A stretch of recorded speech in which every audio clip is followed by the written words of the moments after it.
There's this concept made popular by a guy named Clayton Christensen, and you might be familiar. It's called the Innovator's Dilemma, which basically says, how do you keep your business, or in this case, your sport, from clinging to its past so much that it becomes the past?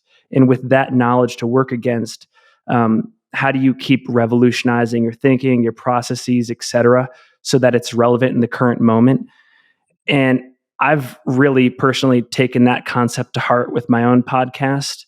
But I think it's good for anybody in the sport that's interested in the past, present, and future to think about themselves, whether you're a runner, a podcaster, a race director, a social commentator, anything. I think that that's like a critical framework. And you just reminded me of that there. Thank you. Yeah, no, that's a good point. I mean, it's the same thing when you look at people who are frustrated around athlete performance not being as tied to contracts as it happened to be 10 years ago. And that sucks, right? Like, athletes want to perform and they want to be compensated for performance. But the world has changed. Performance is not rewarded today in the way that it was 10 years ago. And the fact that you ran really, really fast doesn't sell shoes anymore. The thing that sells shoes is that you're an interesting person and your story is relatable, and you happen to have these principles that allow you to compete at a high level. The principles are consistency and growth and genetics and all these factors that contribute to it. And so there's some camp of people that is frustrated that, shaking their fists at the way that they want it to be. And then there's the realists, or the people who understand reality, that things have changed. And you just lit up there. So I'm curious, like, what you're thinking.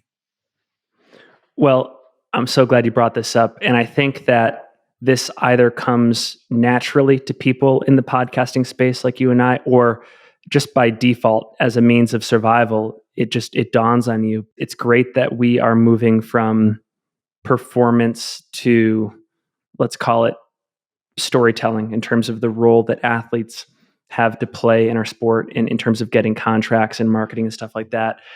Because relationships only work if you're generous. If you give, and you're empathetic. I don't know if you follow you probably do, the your boy Scott Jurek account on Instagram. Like, he has this running joke about how race reports are so stupid and nobody reads them. And I get that, because most race reports suck and nobody should read them. But I think they suck because people are just so consumed in themselves, when they could make a little bit of a tweak in their writing to think with every single word in every single sentence and paragraph and report that they write, they tie it back to the consumer. Like, how, like when you win and here's like the mental model, like when you win a race, let's say you're Jim Walmsley and you win a race, how can you convert that experience of winning the race to something that the fan can utilize in their own life and get value from? Same thing with the race reports you write, the Instagram posts you make. You have to make that conversion in this day of age. You have to be generous with your knowledge. You have to create and perform with all of that in mind. And there are a few athletes out there that I think have gotten that message and are doing it. And I think a lot of the content that resonates in this sport is because it's so generous. You and we talked about Keely Henninger last episode. I think she's like a paragon of generosity. If you read her Instagram posts about Inside Tracker, I'm not plugging them intentionally. She writes in a way that is not self-congratulatory.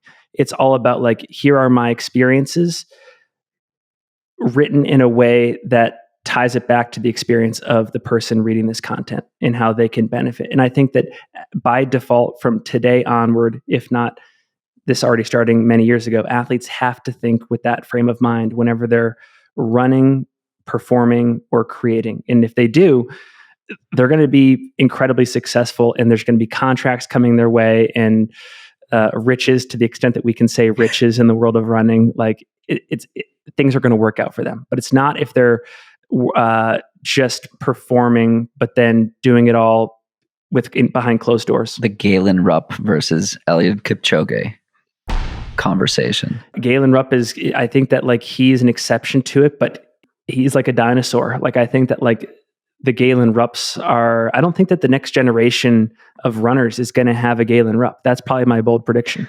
I'd like to have Siri remember this sentence in 10 years and we can fact check it ourselves.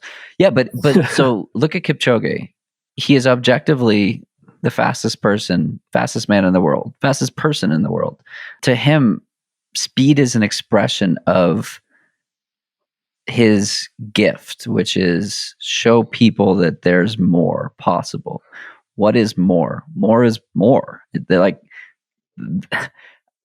I was on a run the other day and it was a group run and someone was like, are you the guy that talks about breaking 2 as your marathon goal? I was like, yeah, I have tweeted that before, because unless you are Kipchoge, a number has no meaning attached to it. You do not know what the story is behind that number. And even if you're Kipchoge, that number has inherent meaning in that it's more than anyone has ever done, including himself, most importantly himself.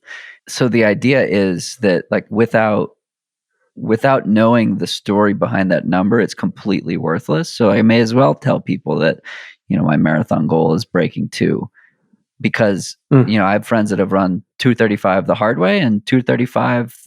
Like if I ran 2:35, like that's a lifetime best plus a few more minutes probably in terms of like my ceiling.